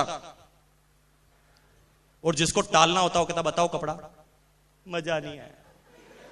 अरे यूं यूं करने से थोड़ी मजा आएगा, कपड़ा पहनने से मजा आएगा। तो यूं यूं जो करता है इसका मतलब यह है कि अभी उसे प्लान समझ में नहीं आया है। सीधा सीधा मतलब है, आप ढंग से नहीं समझा पाए हैं, आपके अंदर अभी सुधार की जरूरत है। अब उन्होंने कहा कपड़ा कैसा, मैंने कहा अच्छा है, मुझे दिलाएगा, मैंने कहा वेरी गुड। दोनों को बिठाया, बॉस के पास पहुंच गया। मैंने कहा जैसा देखो मेरे को कपड़ा दिया इनको भी दो। चेयर पर उनको बिठाया, टेबल पर पेपर लिया और प्लान दिखाना चालू कर दिया। जब उन्होंने प्लान दिखाया तो मैं सीरियस हो गया। मैंने कहा यार ऐसी क्या बात है इस प्लान में कि इतने इंटेलिजेंट आदमी प्लान देख रहे हैं। 90% आदमी इस बिजनेस में इसलिए सीरियस होते हैं कि सामने वाला सीरियस हो जाता है। वो इसलिए सीरियस नहीं होते कि बिजनेस कितना अच्छा है। दुनिया इस बिजनेस को इसलिए करती है कि कितने आदमी कर रहे हैं, क्योंकि सबको ये शंका लगी रहती है कि पागल में अकेला तो नहीं। हाँ? इसलिए तो दुनिया किसी मीटिंग को अच्छा मानती, पता कि जब बहुत ज्यादा आदमी आते हैं, क्या बताया गया है उसको वैल्यू नहीं देते। कितने बड़े बहुत अच्छी मीटिंग रही, चाहे बोला कुछ भी नहीं हो वहां पर, क्योंकि आदमी को देखकर डिसीजन लेते हैं, बिजनेस को देखकर डिसीजन नहीं लेते। एक छोटी सी स्टोरी बताता हूं आपको, वो अपने आप को बिल्कुल हल्का कर देगी। एक बार की बात है, एक डॉग था, इलेक्ट्रिसिटी के खंभे भर के ट्रक में जा रहे थे, और यह बात एक दिन एक कुत्ते को पता चल गई। ट्रक 50 की स्पीड से, कुत्ता भी 50 की स्पीड पे। जब वो किसी गली से निकला तो वहां पर 2 कुत्ते चौराहे पर बात कर रहे थे। उन्होंने अचानक नजर देखी तो उन्होंने कहा यार इतना इंटेलिजेंट आदमी दौड़ रहा है, कोई खास बात होगी, चलो दौड़ते हैं। तो एक के पीछे 2 कुत्ते हो गए, अब 3 हो गए। 3 जब किसी चौराहे से निकले तो कुछ लोग कुत्तों ने देखा यार इतने इंटेलिजेंट कुत्ते जो समाज के सबसे ज्यादा इंटेलिजेंट हैं वो दौड़ रहे हैं, तो कोई खास बात तो जरूर होगी, कोई राज की बात होगी, चलो दौड़ते हैं। तो 3 के पीछे 10 हो गए, 10 के पीछे 20, 20 के पीछे 30, 40, 50, 60, 70, 80, 100, 200, 500, 1000 कुत्ते। पता ही नहीं कि क्यों दौड़ रहे हैं, लेकिन सब दौड़ रहे हैं। पीछे ही पीछे एक इंटेलिजेंट आ गया, उसने कहा बहती गंगा में हाथ तो धो लेते हैं, लेकिन आगे पूछ लेंगे कि क्यों दौड़ रहे हैं। उसने आगे वाले से दौड़ते हुए पूछा भाई साहब, उसने कहा डिस्टर्ब मत कर। पता नहीं है और कह रहा डिस्टर्ब मत कर। भाई साहब डिस्टर्ब नहीं कर रहा हूं, दौड़ते जाइए और बताते जाइए ना कि क्यों दौड़ रहे हैं। वो कहा मुझे पता नहीं, वो तो आगे वाला दौड़ रहा था इसलिए। अच्छा आगे वाले से पूछिए। वो कहा मुझे भी पता नहीं, वो तो आगे वाला दौड़ रहा था। आगे वाला सबसे पूछते गए, नंबर 1 वाले का नंबर आया। उसने कहा भाई साहब 1000 कुत्तों को आपने दुड़वा रखा है, पीछे से भयंकर डिमांड आ रही है, सब जानना चाहते हैं कि हम दौड़ रहे हैं तो क्यों दौड़ रहे हैं, प्लीज बताओ ना। वो कहा बेवकूफो, इतना सा पता नहीं है, ये खंबे जहां पर भी लगाएंगे वहां टांग ऊंची करके क्या करेंगे।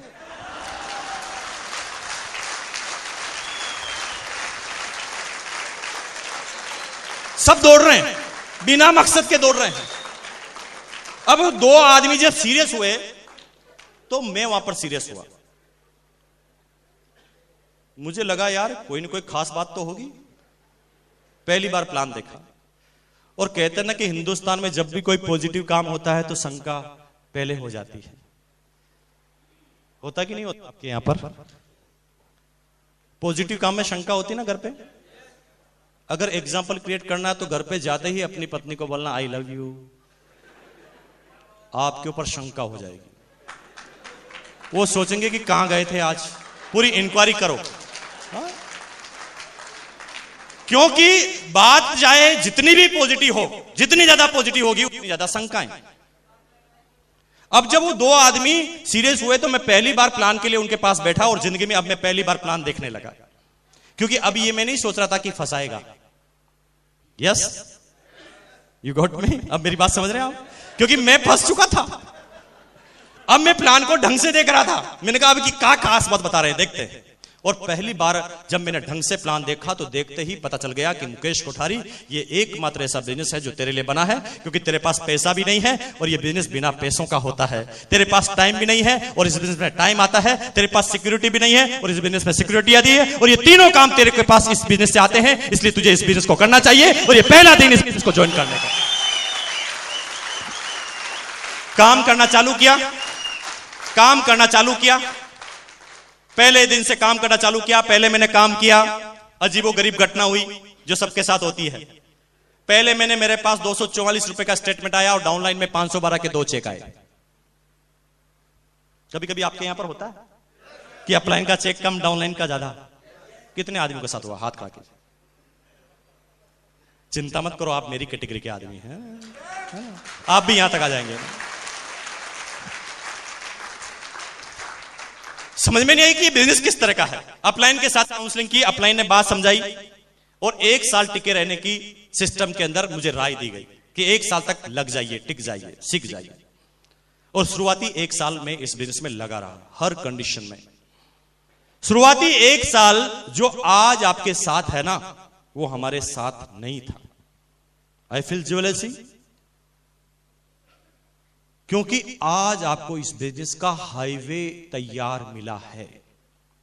Super express highway. सिर्फ गाड़ी लगानी है और एक्सीलेटर दबाना है, ये 2 ही काम आपके लिए बाकी रह गए हैं। क्योंकि इस बिजनेस में अब आपके करने के लिए कुछ बचा ही नहीं है। क्या करेंगे आप? क्योंकि मैं अब आपके सामने बात कर रहा हूं 6 साल पुरानी और आज की। 6 साल पहले जब मैं, मेरी टीम और मेरी डाउनलाइन, मेरी अपलाइन ने जब इस बिजनेस को ज्वाइन किया था तो आज की जैसे पहले कुछ नहीं होता था। आज 2-2 हजार आदमियों की सेमिनार होती है। अरे मुर्दे से मुर्दे को, नेगेटिव से नेगेटिव आदमी को भी इस सेमिनार में लाकर बिठाओ ना तो थोड़ी देर बाद वो हिलने लगता है।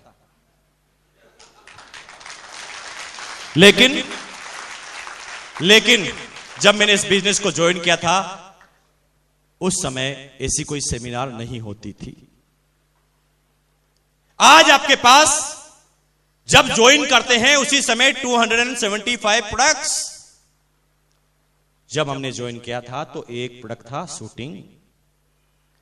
आज आपके पास 8 से लगाकर 9000 पिकअप सेंटर यानी 9000 शोरूम की लिस्ट आपके सामने पहले ही दिन होती है, जिसे आप लोगों को बता सकते हैं। उस समय जब हमने चालू किया था तो एक था भीलवाड़ा में, गुजरात में डिस्ट्रीब्यूटर बनाना है तो भीलवाड़ा से किट ले जाओ।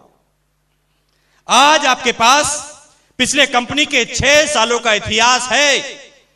हमने जब चालू किया था तो 4 दिन का इतिहास था। आज आपके पास एक आरसीएम टाइम्स आता है जिसको दिखाते ही सामने वाला आदमी बेहोश हो जाता है। हमारे पास उस समय आरसीएम टाइम्स नहीं आता था। आज आपके पास आपकी अपलाइन के अनुभवों का खजाना बुक्स, टेप और सीडी के अंदर मौजूद है। हमने जब चालू किया था तो न बुक्स आती थी, न टेप्स आती थी, न सीडी आती थी। आज आपके पास यूं कहे तो क्या नहीं है? ऐसी कौन सी चीज जो चाहिए वो नहीं है? सारी चीज आपके पास मौजूद है, यानी हाईवे तैयार है। लेकिन हमारे पास ये सारी चीजें नहीं थी। दो चीजें थी, पहला था कमिटमेंट, दूसरा था बिलीव।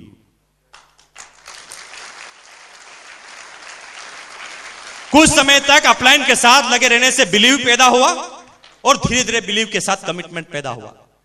हम तो विश्वास के साथ सामने वाले आदमी को बोलते थे, भाई साहब बिजनेस बहुत अच्छा है, 4 आदमी जुड़ चुके हैं, आप आ जाओगे तो 5वें हो जाओगे। इसके अलावा कोई बात कहने लायक हमारे पास नहीं थी। लेकिन बिलीव के साथ लगातार बात कहते गए। लोग बाग मना करते थे, हम कहते गए, रिजल्ट नहीं थे। पत्नी नाराज, बच्चे नाराज, मां बाप नाराज, सारी दुनिया नाराज हुई हमसे, हमारी अपलाइन से नाराज हुई उनकी फैमिली। लेकिन कहते हैं ना कि सतीश पंडित ने उस कविता में सारा बिजनेस तो खोल के रख दिया।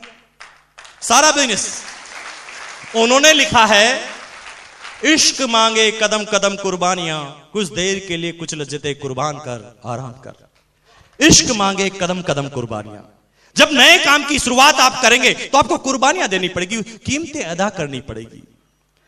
लेकिन 90% आदमी शुरुआती 1 साल कीमत अदा करने के लिए तैयार नहीं होते, सीखने के लिए तैयार नहीं होते। वो तो सिर्फ चाहते हैं कि 4 बन जाए और 500 का चेक आ जाए। उन्हें इस बिजनेस की रॉयल्टी और टेक्निकल का कोई मतलब नहीं है। वो सिर्फ ये चाहते हैं कि 4 उल्लू बन जाए और मेरा 512 का चेक मेरे पास आ जाए। इस टेक्निक पर काम करते हैं। मत कीजिए। ये बिजनेस 4 आदमी बनाने का नहीं है, ये बिजनेस जीवन बनाने का है। जिंदगी बदल देता है ये बिजनेस।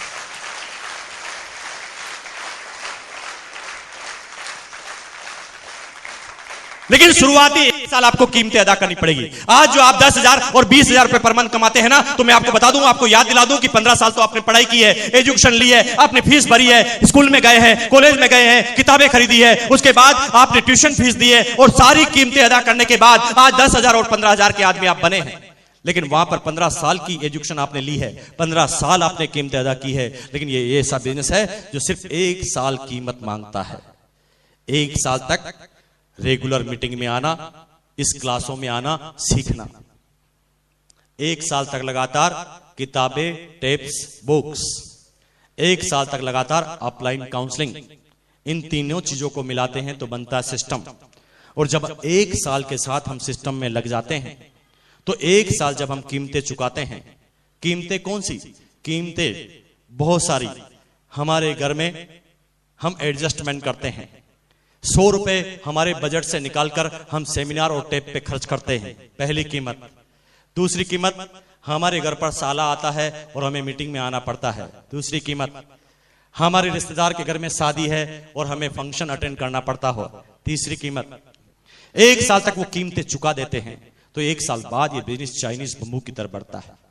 क्योंकि शुरुआती 1 साल कीमतें अदा करने की वजह से धीरे धीरे आप अपने अंदर इतने निपुण होने लगते हैं कि आप खुद अपने आप को बेताज बादशाह बना देते हैं। क्योंकि आपके पास इतना सारा नॉलेज हो जाता है, इतना सारा खजाना होता है कि 1 साल के बाद आपका बिजनेस चाइनीज बम्बू की तरफ बढ़ता है। मिस्टर सतीश पंडित ने चाइनीज बम्बू के बारे में बताया था कि चाइनीज बम्बू को जब जमीन में लगाया जाता है तो शुरू के 30 सप्ताह में वो जमीन से सिर्फ 1.5 फीट की ऊंचाई तक आता है। उसकी प्रोग्रेस जमीन से ऊपर नहीं होती, जमीन से नीचे की तरफ होती है। जिस समय दुनिया के सारे पेड़ ऊपर की तरफ बढ़ते हैं, उस समय वो जमीन के नीचे की तरफ बढ़ता है। उसकी जड़ें मजबूत होती है, उसका फाउंडेशन, उसका आधार मजबूत होता है। जब शुरुआती 1 साल उसकी प्रोग्रेस जमीन के अंदर हो जाती है तो 30 सप्ताह तक 1.5 फीट, लेकिन 30 सप्ताह तक जब वो कीमतें अदा कर लेता है तो अगले 7 सप्ताह 7 वीक के अंदर वो पौधा 1.5 फीट से 80 फीट ऊपर जाता है। साइंटिस्ट, वैज्ञानिक यहां तक बोलते हैं, वैज्ञानिक यहां तक बोलते हैं कि कोई आदमी 30 सप्ताह के बाद उस बंबू के पास जाए और बंबू के बढ़ने की आवाज को सुने तो उस बंबू के बढ़ने की आवाज को सुना जा सकता है। और ठीक चाइनीज बंबू की तरह बिजनेस काम करता है। शुरुआती 1 साल आपकी प्रोग्रेस जमीन से बाहर नहीं होती। शुरुआती 1 साल आपके बड़े रिजल्ट नहीं होते। ये बात आपको नहीं लगती तो मैं अभी आपको पूरी बात बता देता हूं। संजीव जी खड़े हो जाइए। कितना समय हो गया बिजनेस करते हुए आपको? 3 साल। 3 साल 40 महीने हो गए टोटल। अब मैं आपसे क्वेश्चन करता हूं, 40 महीने में आपकी टोटल इनकम कितनी है? 30 लाख। जोरदार ताली बजा दीजिए एक बार। अब मैं आपसे क्वेश्चन करता हूं, 40 महीनों में आपकी इनकम 30 लाख, लेकिन शुरुआती 1 साल की इनकम कितनी थी? शुरुआती 1 साल की इनकम 1 लाख और 2 साल की income 39 lakh. Is it clear? Clear हुआ? और पूछते हैं टेक्निकल चोर से, खड़े हो जाइए आप। कितना समय हो गया बिजनेस करते हुए? 3 साल हो गए। Total income 15.5 lakh. शुरुआती 1 साल की इनकम 33,000, 37,000, 37। शुरुआती 1 साल की इनकम 37 और अगले 2 साल की इनकम 14.5 लाख लगभग। Is it clear? लेकिन शुरुआती 1 साल इनके रिजल्ट ज्यादा नहीं थे। मैं जानता हूं जितने भी रॉयल्टी एचआर और टेक्निकल एचआर बैठे हैं, 6-8 महीनों में इनके रिजल्ट ज्यादा नहीं थे, लेकिन 1 साल इन्होंने कीमतें अदा की। वो कीमतें अदा की जो इनके समाज में, जो इनके मिलने वाले में, जो इनके दोस्तों में कोई भी अदा करने के लिए तैयार नहीं था। इन्होंने उस समय बिजनेस चालू किया, इनकी बात सुनने के लिए कोई तैयार नहीं था। इनकी बात को सुनते ही इन्हें मना कर दिया जाता था, इन्हें गिराने के लिए छोड़ दिया जाता था। ये गिर जाते थे, लेकिन अपने कमिटमेंट के जरिए वापस खड़े हो जाते थे। इन्हें बार बार गिराया जाता था, वो बार बार खड़े हो जाते थे।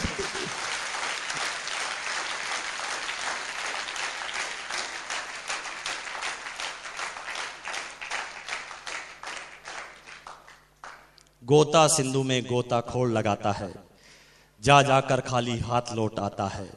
मिलते न सहजी मोती गहरे पानी में, बढ़ता धूना उत्साह इसी हैरानी में।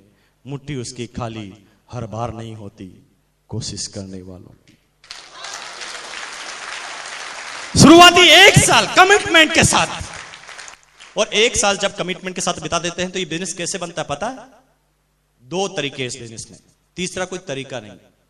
या तो इस बिजनेस में करोड़पति बनो या फिर आउट। दूसरा कोई तरीका नहीं बनाया है इस बिजनेस में। करोड़पति बनो या आउट हो जाओ बिजनेस से, 2 ही तरीके बने हैं। करोड़पति कैसे बनते हैं? जब शुरुआती 1 साल जब हम कमिटमेंट के साथ ये काम करते हैं, कीमतें अदा करते हैं, तो हमारे आगे एक इंजन होता है जो मजबूत इंजन होता है, जिसके सारे हम ये बात सीखते हैं। लेकिन शुरुआती 1 साल जब हम कमिटमेंट के साथ गुजार लेते हैं, कीमतें अदा कर लेते हैं, तो हमारे पीछे भी कुछ कमिटेड साथी खड़े हो जाते हैं। हमारे आगे कमिटेड, हमारे पीछे कमिटेड। हमारे आगे एक इंजन, हमारे पीछे एक इंजन। अब हम चाहे डब्बे भी बन जाएं, अब आगे और पीछे वाला इंजन दिल्ली जाना चाहता है तो आप मना कर सकते हैं?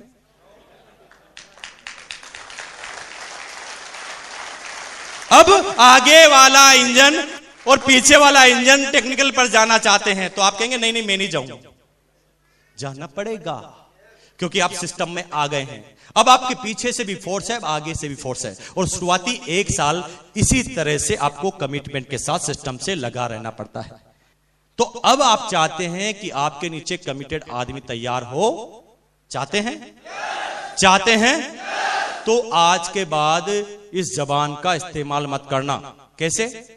रॉयल्टी पे पहुंचो ना, टेक्निकल पे जाओ ना, प्रोडक्ट क्यों नहीं इस्तेमाल करते? मीटिंग में आओ ना, सेमिनार में आओ, टेप सुनो ना। मत कहना आज की बात, एक शब्द मत बोलना, आप उसे करके बताना, रॉयल्टी पर आकर बताना, टेक्निकल पर आकर बताना, प्रोडक्ट इस्तेमाल करके बताना। लोगों से सिर्फ शब्दों में बात मत करना कि ये कर लो वो कर लो, क्योंकि मैं आपको एक प्रैक्टिकल करके बताता हूं, आपको पूरी बात समझ में आ जाएगी, पूरी बात, क्योंकि अक्सर हम करते क्या नहीं। अब आप मुझे बोलेंगे, जैसा आप बोलेंगे मैं वैसा करूंगा। आप मुझे कोट पहनना सिखाइए। लीजिए हाथ में माइक, पास में आ जाइए प्लीज। पहले एक हाथ निकाल के इसमें बाह में डालिए। नहीं, कोट की बाह में।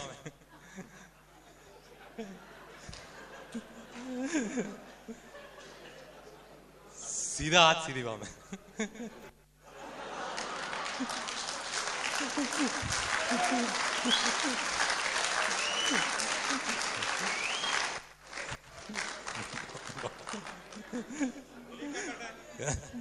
निकाल लीजिए। I got a point.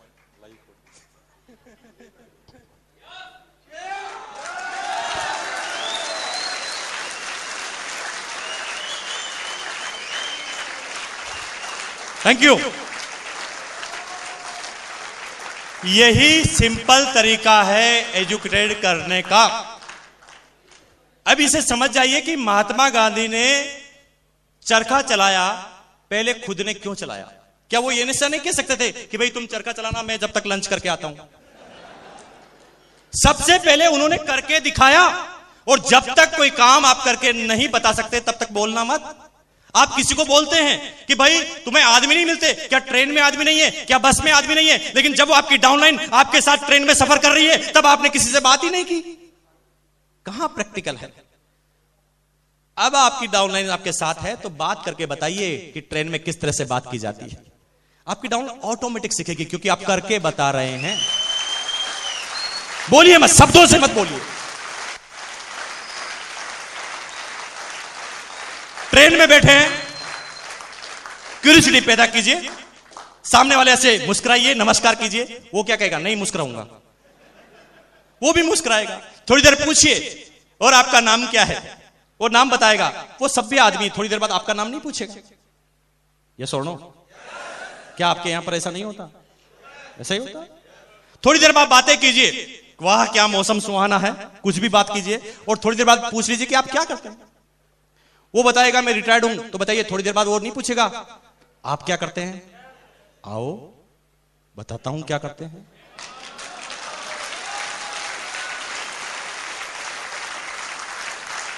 करके बताइए, बातें मत कीजिए। और जब तक आप करके बताएंगे नहीं तब तक आपकी डाउनलाइन डुप्लीकेट बिल्कुल भी नहीं होगी, चाहे आप कितने ही समझदार व्यक्ति क्यों नहीं। लेकिन दोस्तों, मैं आपके बीच में अब उन साथियों को बुलाने जा रहा हूं और अब आपको सारी बातें सीखनी है उन चीजों से।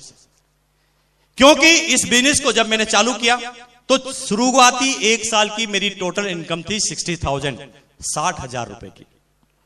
लेकिन जब एक साल तक मैं सिस्टम में लग जाता हूं, tapes, book, CD, upline counselling, meeting, seminar, event, training, ये सारी चीजें मैं एक साल जब करता हूं तो एक साल के बाद ये मेरा चाइनीज बंबू की तरह बढ़ता है, जिसकी प्रोग्रेस मेरे हाथ में अब नहीं रहती। क्योंकि शुरुआती एक साल की इनकम थी 60,000 और अगले पौने 5 सालों की इनकम आती है 2,70,00,000 से भी ज्यादा की। 244 रुपए, 244 रुपीज मेरा पहला स्टेटमेंट था। और पिछले महीने की बात की जाए तो 15.5 लाख रुपए की फैमिली की इनकम है।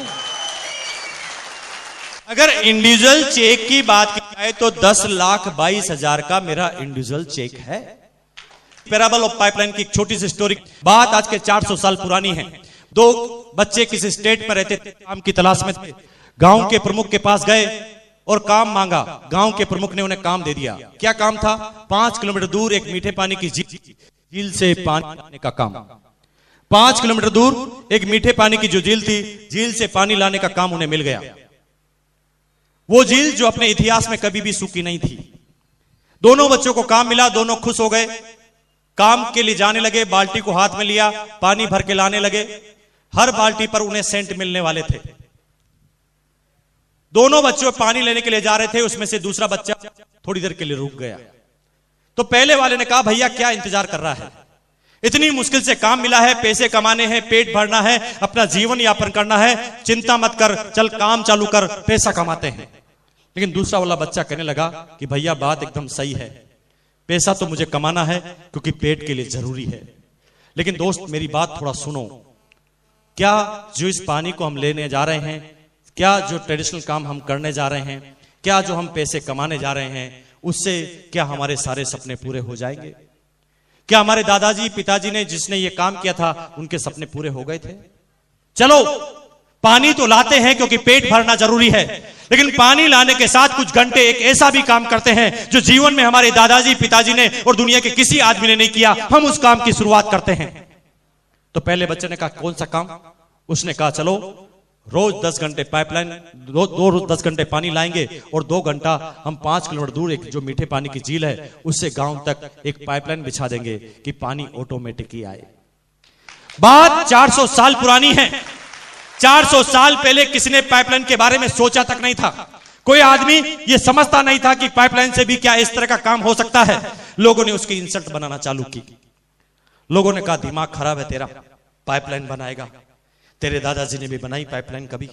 तेरे पिताजी ने भी कभी पाइपलाइन के बारे में सोचा? क्या ऐसी पाइपलाइन कभी बनी है? क्या ऐसी पाइपलाइन कभी बन सकती है? मत देख सपने, नहीं होंगे तेरे ये सपने पूरे। मत छोड़ दे अपने ये इरादे की पाइपलाइन तू बना लेगा। काम कर, वो ट्रेडिशनल काम से ही तेरा पेट भरेगा, चल पानी ला। लेकिन दूसरा बच्चा तो दीवाना था, वो कहता नहीं भैया पानी तो लाऊंगा लेकिन 2 घंटे पाइपलाइन भी बनाऊंगा। दोनों बच्चों ने काम चालू किया। एक 12 घंटे पानी लाता था, एक 10 घंटे पानी लाता था। इनकम ज्यादा किसकी होगी, 12 घंटे वाले की, 10 घंटे वाले की? 12 घंटे वाले की इनकम चालू हो गई।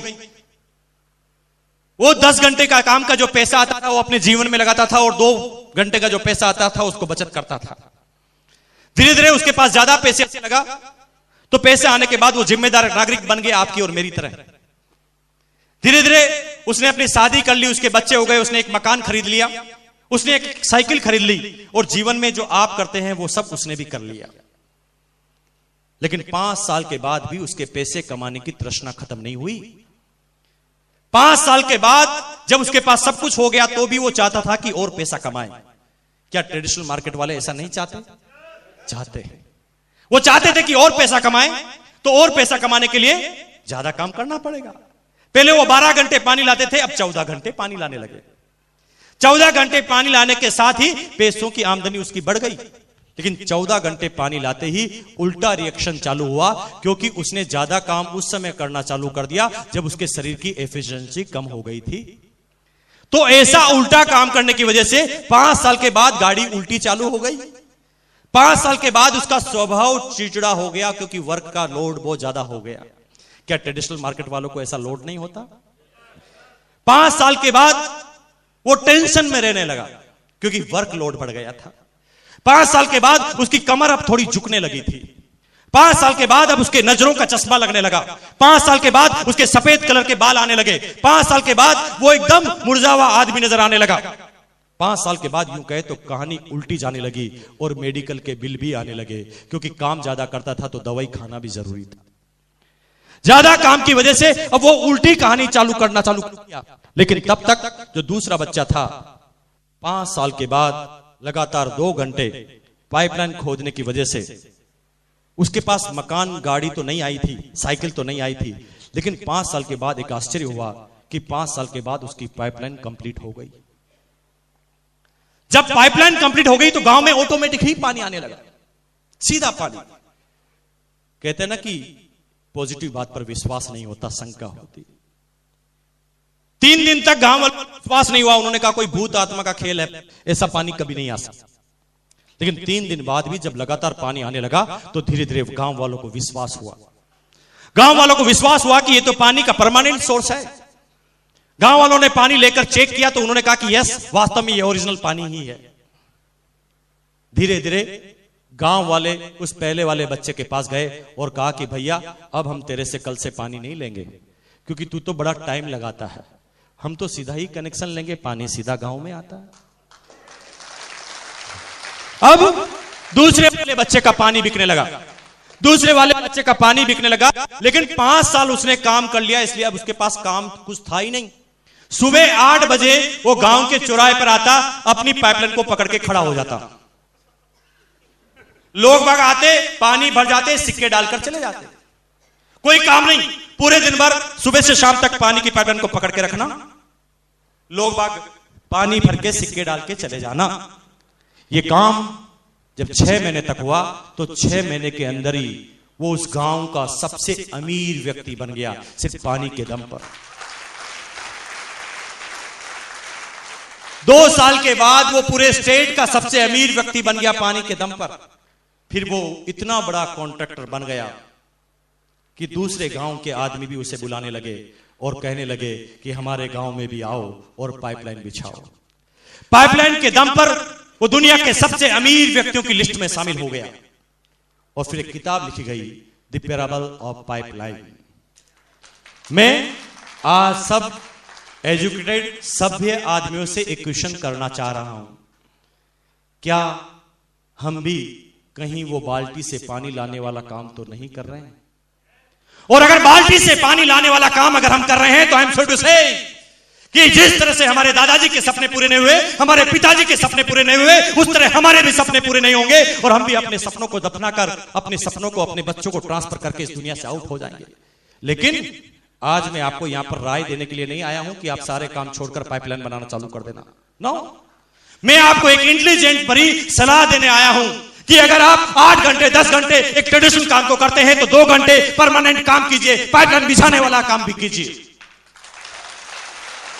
क्योंकि 8 घंटे काम 2 घंटे पाइपलाइन, 8 घंटे काम 2 घंटे पाइपलाइन, 8 घंटे काम 2 घंटे पाइपलाइन, 8 घंटे काम 2 घंटे पाइपलाइन, 8 घंटे काम 2 घंटे पाइपलाइन, 8 घंटे काम 2 घंटे पाइपलाइन, 8 2 8 2 8 2 8 2 8 2 8 2 8 2 8 2 8 2 8 2 8 2 8 2 करते करते एक दिन आपकी पाइपलाइन जिस दिन कंप्लीट होगी ना, तो घंटों के कामों की इनकम को सेकंडों में क्रॉस करेगी। क्योंकि ये लड़का जो आपके सामने खड़ा है, आज के ठीक 5 साल पहले 6 साल पहले एक डिसीजन लिया पाइपलाइन बनाने का। उस समय हमारे दादाजी ने किसी ने पाइपलाइन लगाई थी, हमारे समाज में किसी ने पाइपलाइन नहीं लगाई थी, हमारे इस हिंदुस्तान में पाइपलाइन नहीं लगाई थी। उस समय पाइपलाइन लगाने का हमारी अपलाइन और हमने सोचा। शुरू में लोगों ने गिराया, लोगों ने मना किया, लेकिन जुनून के साथ पाइपलाइन बनाई। और ये पाइपलाइन जब आज कंप्लीट होती है तो जानना चाहते हैं कि एक दिन का कितना पानी इस पाइपलाइन में से आता है? जानना चाहेंगे भाई? काम कुछ नहीं है, मैं हर सिटी में जाता हूं, पाइपलाइन को पकड़ के खड़ा हो जाता हूं।